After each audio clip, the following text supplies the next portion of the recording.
통장에 2억 원 있는데 연금 한 푼도 못 받는데 월급 300만 원 버는 사람은 매달 30만 원씩 연금을 받는다는 사실 믿어지시나요? 지금부터 들려드릴 이야기는 허황된 소문이 아닙니다. 2026년부터 본격적으로 적용되는 기초연금의 냉혹한 현실입니다.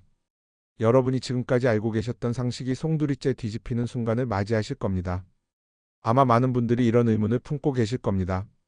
옆집에 사는 분은 나보다 훨씬 살림이 나아 보이는데 매달 기초연금을 받는다더라.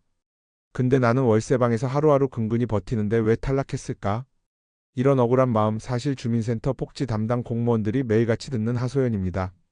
문제는 정부가 정해놓은 기초연금 계산 방식이 우리가 상식적으로 생각하는 것과 완전히 다르다는 데 있습니다.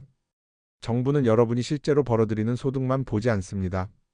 핵심은 바로 소득인정액이라는 매우 독특한 개념입니다.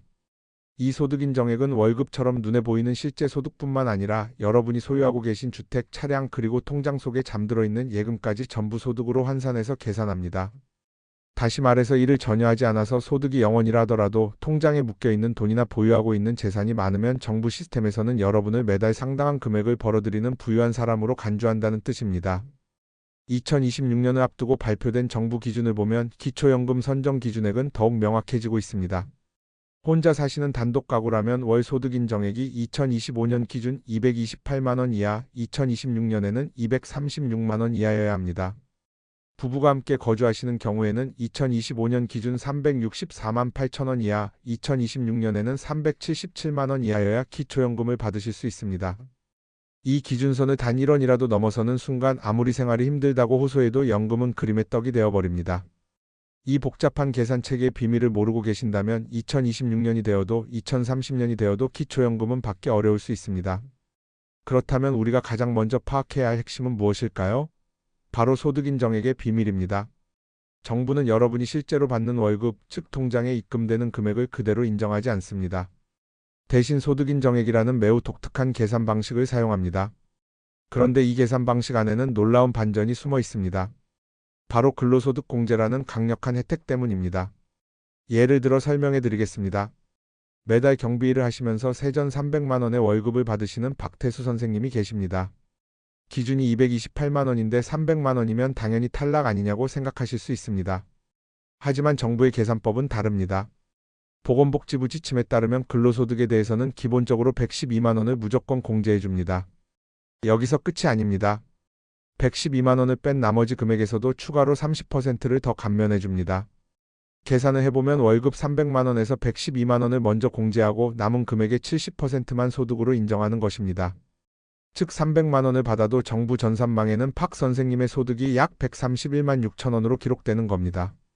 이 금액은 228만 원이라는 선정 기준보다 훨씬 낮기 때문에 박 선생님은 기초연금을 받으실 수 있습니다. 반대로 일을 전혀 하지 않아서 수입이 0원인 이순남 선생님을 보겠습니다. 그런데 평생 모은 예금이 통장에 2억 원 정도 있다면 어떻게 될까요? 소득이 없으니 당연히 연금을 받아야 한다고 생각하시겠지만 이분은 탈락할 확률이 매우 높습니다. 바로 근로소득공제와 같은 혜택이 예금이나 적금 같은 금융재산에는 적용되지 않기 때문입니다. 나라에서는 열심히 몸을 써서 일에 월급을 버는 분들에게는 관대하지만 통장에 묶여있는 돈에는 냉혹한 잣대를 들이댑니다. 이것이 바로 우리가 생각하는 상식과 다른 기초연금 계산법의 첫 번째 비밀이자 충격적인 현실입니다. 그럼 이제 금융재산에는 왜 이렇게 냉혹한 기준이 적용되는지 더 깊이 들여다보겠습니다. 많은 분들이 이렇게 생각하십니다. 나는 월급 받는 것도 없고 그저 평생 모은 돈을 은행에 넣어두었을 뿐인데 왜 연금을 안 주는 거지? 하지만 정부의 계산기는 여러분의 통장에 잠들어 있는 예금과 적금도 매달 꾸준히 이자가 발생하는 소득으로 간주합니다. 실제로 이자가 얼마나 붙든 상관없습니다. 나라에서는 여러분이 가진 금융자산에 대해 연 4%의 이자가 발생한다고 강제로 계산하여 월 소득으로 환산해 버립니다. 그 계산법은 이렇습니다. 먼저 여러분이 가진 금융재산에서 기본적으로 2천만 원을 공제합니다. 예를 들어 통장에 1억 원이 있다면 2천만 원을 뺀 8천만 원에 대해 연 4%의 소득 환산율을 적용하는 것입니다. 이렇게 계산된 연간 금액을 다시 12개월로 나누면 약 26만 6천 원이라는 가상의 월 소득이 산정됩니다. 실제로는 한 달에 이자가 만 원도 안 나올 수 있지만 정부 전산망에는 여러분이 매달 26만 6천 원의 고정적인 소득을 올리는 것으로 기록되는 겁니다. 이것이 바로 열심히 몸을 써서 일하는 월급쟁이는 연금을 받는데 소득 한 푼 없는 예금 보유자는 탈락하는 기묘한 현상이 벌어지는 이유입니다. 더 나아가 우리는 2026년을 앞두고 가장 조심해야 할 부부 합산의 함정에도 주목해야 합니다. 기초연금은 철저하게 가구 단위로 계산됩니다.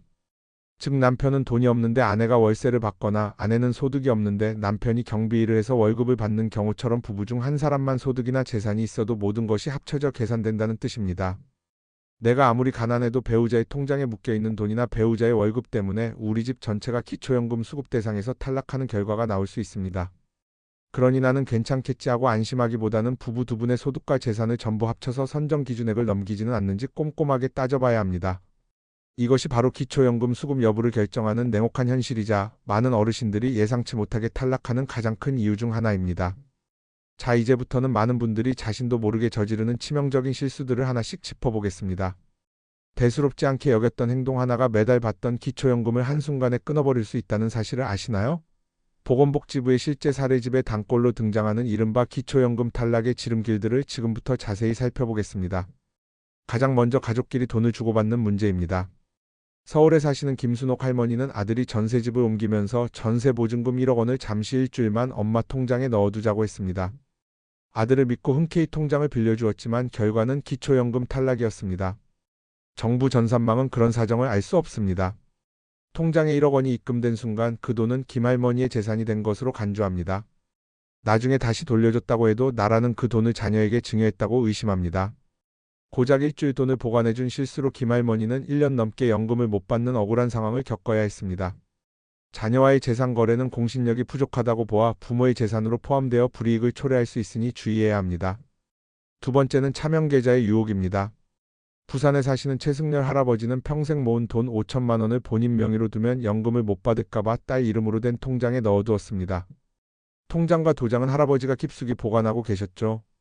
딸 이름이니 모르겠지 하셨겠지만 나라에서는 돈의 흐름을 다 파악합니다. 딸 명의 통장이지만 할아버지가 돈을 관리한 것이 드러나는 순간 그 돈은 다시 할아버지 재산으로 잡힙니다. 결국 연금도 못 받고 금융실명제법 위반으로 과태료 폭탄까지 맞을 수 있습니다. 세 번째는 자녀에게 부동산을 싸게 넘기는 경우입니다.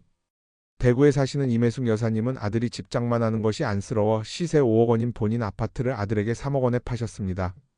싸게 팔았으니 재산이 줄어 연금을 받기 좋겠다고 생각하셨죠. 하지만 결과는 정반대였습니다. 정부는 시가와 거래가액의 차이가 일정 비율 이상이거나 일정 금액 이상이면 그 차익을 증여로 판단합니다. 즉 5억 원짜리를 3억 원에 팔았다면 나머지 2억 원은 아들에게 공짜로 준 것과 마찬가지로 보아 증여세를 부과할 수 있으며 이 금액은 여전히 임 여사님의 재산으로 남아 기초연금 선정에 불리하게 작용할 수 있습니다. 네 번째는 폐업 신고를 하지 않은 사업자 등록증 문제입니다. 대전에서 치킨집을 하다 3년 전에 문을 닫은 박성호 사장님은 폐업 신고하는 것이 귀찮아서 사업자 등록증을 그냥 두셨습니다. 돈도 못 버는데 종이 한 장이 무슨 상관이냐 하셨겠지만 이 종이 한 장 때문에 연금이 끊겼습니다. 국민연금공단은 사업자 등록이 살아있으면 사장님으로 간주하여 추정소득 월이 10만 원에서 40만 원대를 매겨버립니다. 실제 수입이 없어도 서류상 부자 사장님이 되어 연금 탈락을 겪는 안타까운 상황이 발생합니다. 마지막 다섯 번째는 자동차입니다. 이 부분에서 정말 많은 분들이 피눈물을 흘리십니다. 강원도에 사시는 정만식 할아버지는 평생 고생한 자신을 위해 4,500만 원짜리 고급 중고차를 한 대 뽑으셨습니다. 집도 전세고 다른 재산도 없으니 연금 받는 데는 문제없을 것이라 생각하셨죠. 하지만 대참사였습니다. 현재 차량 가액이 4천만 원을 넘어가면 그 차는 더 이상 일반 자동차가 아닙니다. 굴러다니는 월급 통장으로 간주됩니다. 정부는 이 차 가격 전액을 월소득으로 잡습니다. 즉 정할아버지는 매달 4,500만 원을 버는 고소득자로 둔갑해버린 겁니다. 당연히 연금은 단 한 푼도 받지 못하게 됩니다. 2024년부터는 배기량 기준이 폐지되고 차량 가액 4천만 원 조건만으로 고급 자동차를 분류하니 꼭 확인하셔야 합니다. 이러한 외부 거래와 재산 관리의 작은 실수들이 여러분의 소중한 기초연금을 빼앗아 갈 수 있다는 사실을 잊지 마시기 바랍니다. 자, 이제 여러분의 눈앞에 드러나지 않게 조용히 연금을 갉아먹는 치명적인 실수들을 더 깊이 파헤쳐 보겠습니다. 앞서 우리는 외부와의 거래에서 발생하는 실수들을 살펴봤죠. 하지만 놀랍게도 여러분의 일상적인 금융관리 방식이나 집안에서 일어나는 일들 때문에 연금이 끊기는 경우도 허다합니다. 지금부터 말씀드릴 5가지 사례는 보건복지부의 실제 기초연금 탈락 사례집의 단골로 등장하는 내부관리 문제들입니다. 첫 번째는 보험회약의 배신입니다. 광주에 사시는 손미숙 할머니는 무릎 수술비가 급하게 필요해 20년 동안 부었던 저축보험을 해약하셨습니다. 해약 환급금으로 3천만 원을 받으셨고 그 돈으로 수술비를 내고 한숨 돌리나 싶었죠. 하지만 다음 달에 바로 기초연금 정지 문자가 날아왔습니다. 나라에서는 보험을 깨서 받은 목돈을 갑자기 생긴 소득으로 간주합니다. 힘들게 모아둔 돈으로 목돈이 생겼을 때 정부는 이 돈이 여러분의 소득으로 계산되어 매달 받던 30만 원이 끊기는 악순환이 시작되는 겁니다. 실제 돈이 필요한 상황에서 발생한 목돈이라도 소득으로 잡히는 냉정한 현실입니다. 두 번째는 자녀 통장 관리의 함정입니다. 이는 앞서 말씀드린 차명계좌와는 조금 다른 상황입니다. 인천에 사시는 이수님 할머니는 미국에 나가 사는 아들의 한국 통장을 대신 관리해주고 계셨습니다. 그 통장에서 할머니의 공과금도 내고 생활비도 쓰고 할머니가 실제로 관리하고 계셨던 겁니다. 그런데 정부 입장에서 보면 이 통장은 아들 명의지만 실제 소유자는 할머니로 판단될 수 있습니다. 왜냐하면 돈의 실질적인 지배권이 할머니에게 있기 때문입니다. 결국 아들 명의 통장 속 5천만 원이 할머니 재산으로 추가 산정되어 기초연금에서 탈락하셨습니다. 세 번째는 자녀 명의로 부동산을 샀다가 생기는 문제입니다. 울산에 사시는 서영희 할머니는 본인 명의로 집을 사면 재산이 많아져 연금을 못 받을까봐 아들 명의로 아파트를 구입하셨습니다. 돈은 할머니가 전부 내셨지만 등기는 아들 이름으로 했죠. 그런데 정부는 이렇게 묻습니다. 그 돈 어디서 났습니까? 할머니가 낸 거면 그건 증여 아닙니까? 결국 아들에게 증여세가 나오고 할머니는 그 돈을 아직 가지고 있는 것으로 간주되어 연금 탈락입니다. 교묘하게 숨기려다가 두 배로 손해를 보는 대표적인 사례입니다. 네 번째는 적금을 깨서 목돈을 만들었다가 생기는 문제입니다. 충북에 사시는 박철수 할아버지는 여러 개의 적금 통장에 조금씩 나눠서 저축하고 계셨습니다. 개별 통장으로는 금액이 크지 않아 연금을 받고 계셨는데 손자 결혼 자금을 마련하려고 적금을 전부 깨서 1억 원을 만드셨습니다. 그 순간 정부 시스템에는 갑자기 1억 원이라는 거액의 금융재산이 생긴 것으로 나타납니다. 나눠져 있을 때는 괜찮았는데 합쳐지는 순간 기준을 초과해버린 겁니다. 결혼식이 끝나고 나서 다시 나눠 넣어도 이미 늦었습니다. 그 기간 동안의 연금은 받을 수 없습니다. 다섯 번째는 배우자의 숨은 재산을 몰랐다가 생기는 문제입니다. 경남에 사시는 박영자 할머니는 본인은 재산이 전혀 없어서 당연히 연금을 받을 수 있다고 생각하고 신청하셨습니다. 그런데 탈락 통보를 받으셨죠. 알고 보니 남편이 젊었을 때 시골에 사둔 땅이 있었는데 할머니는 그 땅이 진작에 팔렸다고 알고 계셨습니다. 하지만 실제로는 남편 명의로 여전히 등록되어 있었고 그 땅의 공시지가가 생각보다 높게 책정되어 있었던 겁니다. 부부는 한 몸이기 때문에 남편의 숨은 재산이 할머니의 연금 탈락 사유가 되어버렸습니다. 이러한 내부관리의 작은 허점들이 여러분의 소중한 기초연금을 빼앗아 갈 수 있다는 사실을 명심하셔야 합니다. 자, 그럼 이제부터는 기초연금 탈락을 막기 위해 꼭 알아야 할 핵심 원칙 5가지를 말씀드리겠습니다. 이 5가지만 정확히 이해하고 실천하신다면 여러분의 소중한 노후 자산을 지킬 수 있습니다. 첫 번째, 나 혼자 가난해봤자 소용없다는 사실을 꼭 기억하세요. 많은 분들이 본인 명의 재산이 없으면 당연히 기초연금을 받을 수 있을 거라 생각합니다. 하지만 기초연금은 부부를 한 몸으로 봅니다. 내 주머니가 비어 있어도 배우자의 주머니가 두둑하다면 나라에서는 두 분 다 넉넉하다고 판단하여 연금 지급 대상에서 제외할 수 있습니다. 최근 지침에 따르면 부부 중 한 사람만 소득이나 재산이 있어도 모든 것이 합쳐져 계산됩니다. 그러니 신청하러 가시기 전에 내 통장만 보지 마시고 배우자의 숨겨둔 비상금 통장, 시골에 있는 배우자 명의의 작은 땅까지 전부 꺼내놓고 합쳐 보셔야 합니다. 우리 집 전체가 소득 인정액 선정 기준 이하로 가난해야 나도 받을 수 있다는 사실을 잊지 마세요. 두 번째, 나라는 5년 전 내 과거를 다 알고 있다고 생각하고 준비해야 합니다. 연금 신청서를 내면 공무원들이 지금 통장만 보는 것이 아닙니다. 타임머신을 타고 5년 전까지 거슬러 올라가서 통장을 다 뒤져봅니다. 만약 3년 전에 집을 팔아 1억 원을 받으셨다면 지금 그 돈을 다 쓰고 없어도 나라에서는 그 1억 원 어디 갔습니까? 하고 묻습니다. 이때 생활비로 썼지 뭐하고 말로만 하면 절대 믿어주지 않습니다. 주민센터에서는 일시적으로 들어온 돈인지 계속 유지되는 재산인지 명확한 구분을 중요하게 판단합니다. 병원비 영수증이든 빚 갚은 확인증이든 명확한 증거를 들이밀지 못하면 그 돈은 여전히 여러분 장롱 속에 현금으로 숨겨져 있는 것으로 간주합니다. 그러니 큰 돈을 쓰실 때는 무조건 영수증을 챙기는 습관, 그것이 내 연금을 지키는 지름길입니다. 세 번째, 비싼 차는 내려놓으셔야 합니다. 2024년부터 기초연금의 고급 자동차 기준이 크게 바뀌었습니다. 이제는 배기량 3000cc가 넘는다는 조건은 완전히 폐지되었습니다. 오직 차량 가액, 즉 중고차 시장에서의 시세만 봅니다. 내 명의로 된 차가 중고차 시장에서 4천만 원이 넘는다면 연금은 포기하셔야 합니다. 나라에서는 4천만 원 이상의 차량을 타고 다니는 경우 해당 차량 가액 전액을 월소득으로 잡습니다. 이렇게 되면 사실상 기초연금 수급 대상에서 벗어나게 됩니다. 억울해도 어쩔 수 없습니다. 연금이 급하시다면 그 비싼 차는 자녀에게 넘기거나 처분하고 더 저렴한 차로 갈아타는 것을 진지하게 고려해야 합니다. 단 영업용 차량이나 차량이 10년 이상 된 노후 차량 그리고 장애인 차량 등은 고급 자동차 기준에서 제외될 수 있으니 반드시 확인해야 합니다. 네 번째, 장사 안 하시면 간판부터 내리세요. 예전에 장사하시다가 그만두신 분들 중에 귀찮아서 폐업 신고를 안 하고 그냥 두신 분들 많으시죠? 돈도 못 버는데 종이 한 장이 무슨 상관이냐 하시겠지만 그 종이 한 장이 여러분의 발목을 잡습니다. 사업자 등록증이 살아있으면 실제로는 10원 한 장 못 벌어도 나라 전산망에는 사장님으로 잡힙니다. 그래서 추정소득 월 20만 원에서 40만 원대가 제멋대로 매겨질 수 있습니다. 그러니 지금 당장 세무서에 가서 폐업 신고부터 하세요. 그 종이 한 장을 없애는 순간 내 소득이 0원으로 바뀌면서 연금을 받을 확률이 확 올라갑니다. 마지막 다섯 번째, 자식 통장 도장은 자식한테 돌려주세요. 이것은 정말 흔한 일인데요. 자식 이름으로 통장을 만들어 놓고 도장은 부모님이 갖고 계신 경우 많으시죠? 그리고 그 통장에서 부모님 병원비도 내고 생활비도 뽑아 쓰시고요. 나라에서는 누가 도장을 찍고 돈을 뽑느냐, 즉 실질적으로 누가 돈을 관리하고 처분권을 가지고 있느냐를 중요하게 봅니다. 통장 겉면에 자식 이름이 쓰여 있어도 부모님이 마음대로 돈을 넣었다 뺐다 하면 그건 그냥 부모님 돈으로 간주될 수 있습니다. 법원 판례 중에는 실제 차명 재산임이 명확히 입증될 경우 소득인 정액 산정에서 제외해야 한다는 결정도 있지만 이를 증명하기란 매우 어렵습니다. 어설프게 숨기려다가 연금도 못 받고 과태료만 물게 될 수 있으니 자식 줄 돈이면 깔끔하게 주고 손을 떼시거나 내 돈이면 정정당당하게 내 이름으로 관리하는 것이 가장 현명한 방법입니다. 자, 이제 준비는 다 끝났습니다. 그렇다면 실제로 신청할 때 내 돈을 어떻게 관리해야 한 푼이라도 더 유리할까요? 지금부터는 똑같은 1억 원이 있어도 이렇게 하면 받고 저렇게 하면 못 받는 기막힌 실전 비법을 알려드리겠습니다. 꼭 끝까지 들어야 손해를 줄이고 여러분의 소중한 연금 통장을 손에 쥘 수 있습니다. 많은 분들이 내 재산은 이미 정해져 있는데 뭐 뾰족한 수가 있겠어 하시며 지레짐작으로 포기하시곤 합니다. 하지만 아닙니다. 똑같은 2억 원을 가지고 있어도 어느 주머니에 넣어두느냐에 따라 나라에서 보는 내 형편은 천지 차이로 달라집니다.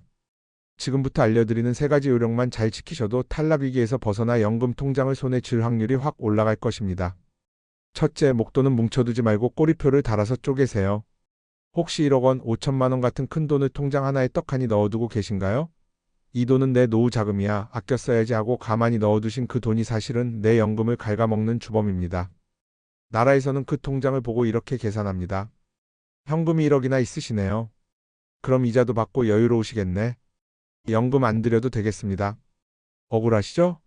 나는 아까워서 쓰지도 못하는 돈인데 말이죠. 이럴 때는 통장을 나누는 것이 유리합니다. 그냥 나누는 것이 아닙니다. 돈에 이름표를 붙여주는 겁니다.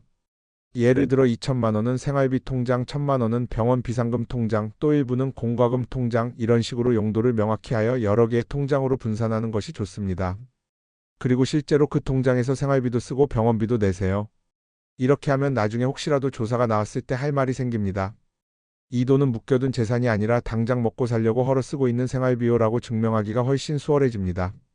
단순히 저축해둔 돈이 아니라 살기 위해 흘러가고 있는 돈이라는 것을 보여주는 것이 핵심입니다. 둘째, 전세 보증금이 너무 크다면 반전세나 월세를 심각하게 고민해 보세요. 아니, 다들 월세 내기 싫어서 전세 사는데 무슨 소리야 하실 텐데요. 기초연금을 받을 때는 이야기가 완전히 다릅니다. 예를 들어 전세금 3억 원짜리 집에 사신다고 해보겠습니다. 내 집은 아니지만 나라는 그 3억 원을 여러분의 재산으로 잡습니다. 그리고 3억 원이나 묶어둘 정도면 부자시네 하고 소득을 높게 잡아버립니다. 그런데 만약 보증금을 5천만 원으로 낮추고 나머지는 월세로 돌리면 어떻게 될까요? 내 재산으로 잡히던 3억 원이 5천만 원으로 확 줄어듭니다. 물론 매달 월세 나가는 것이 아깝죠. 하지만 계산기를 두드려 보세요. 줄어든 보증금 덕분에 기초연금 최대 34만 원을 받을 수 있게 된다면, 그리고 보증금 뺀 목돈으로 빚을 갚거나 생활비로 써서 재산을 더 줄인다면 오히려 월세 내는 것보다 연금 받는 것이 이득인 경우가 꽤 많습니다. 2024년 주거용 재산의 소득 환산율은 주택 가격에 따라 연 0.78% 또는 연 0.13%가 적용됩니다.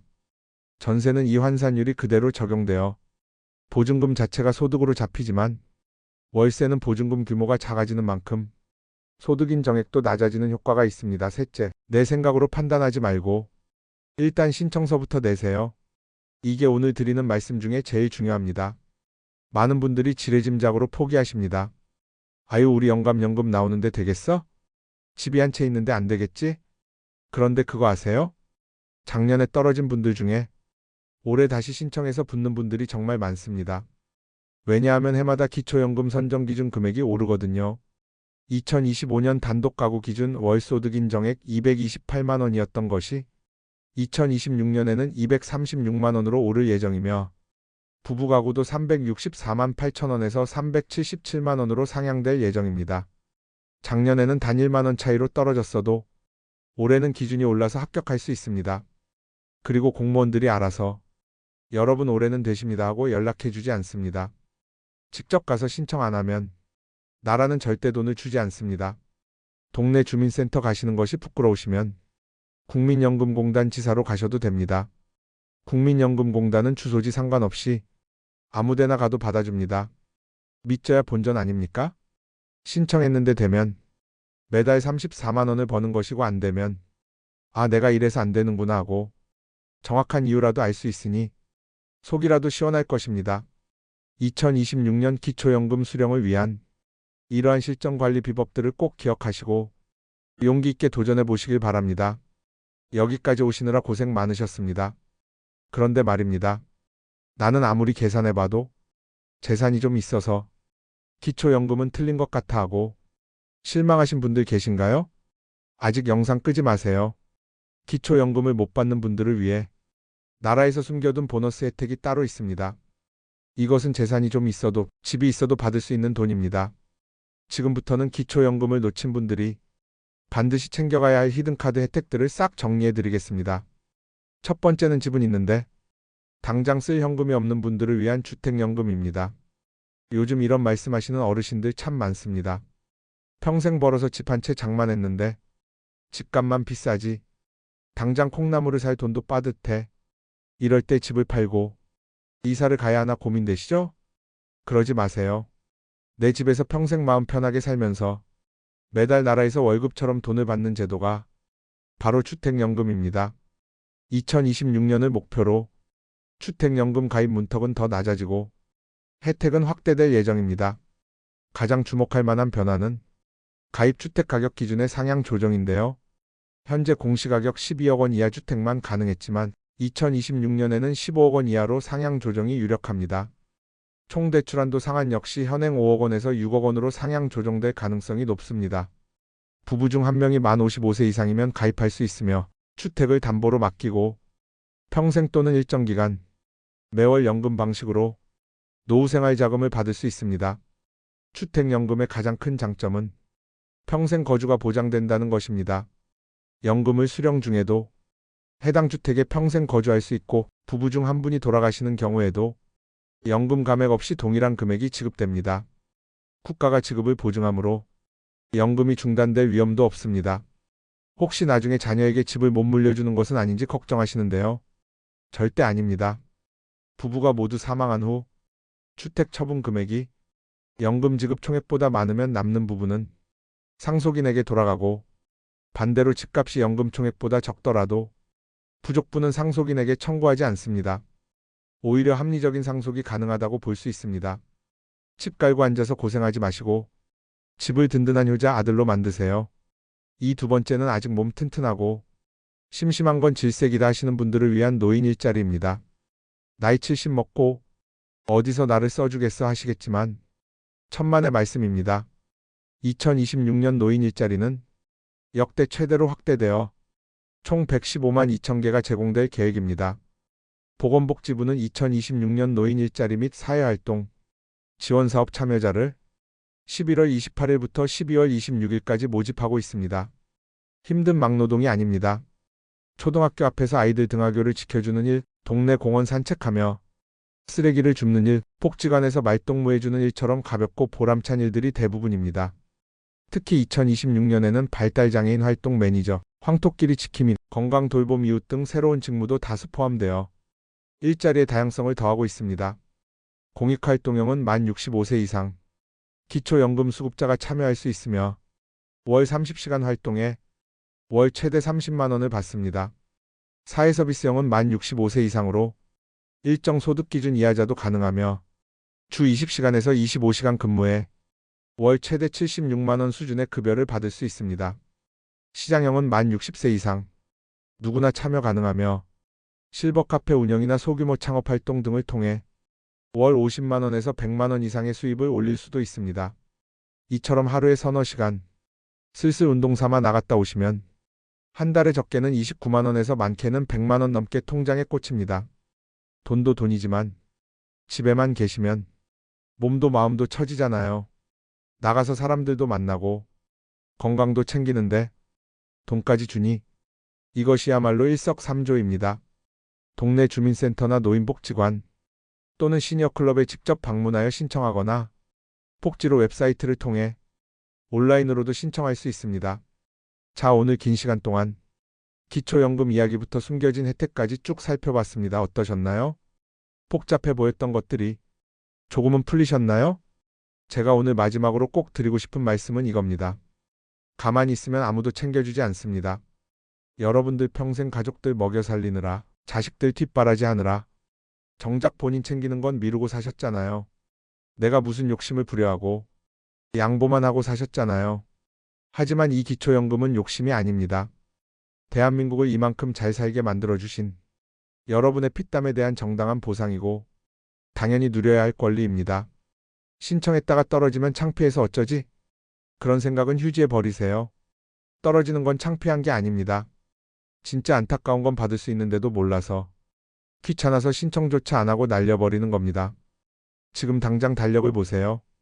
그리고 동그라미를 치세요. 주민센터로 가시든 국민연금공단으로 가시든 일단 문을 두드리세요. 나도 받을 자격 있어 하고 당당하게 물어보세요. 그 작은 발걸음 하나가 여러분의 남은 노후를 훨씬 더 따뜻드리고 든든하게 만들어줄 겁니다. 이 영상이 도움이 되셨다면 주변에 몰라서 못 받고 계신 친구분들에게도 많이 알려주세요. 그리고 구독과 좋아요 눌러주시면 저는 더 돈이 되고 살이 되는 알짜 정보 들고 다시 찾아오겠습니다. 2026년에는 우리 여러분들 지갑도 마음도 두둑해지시길 진심으로 응원합니다. 오늘 하루도 여러분의 든든한 노후를 위한 소중한 시간이었길 바랍니다. 감사합니다.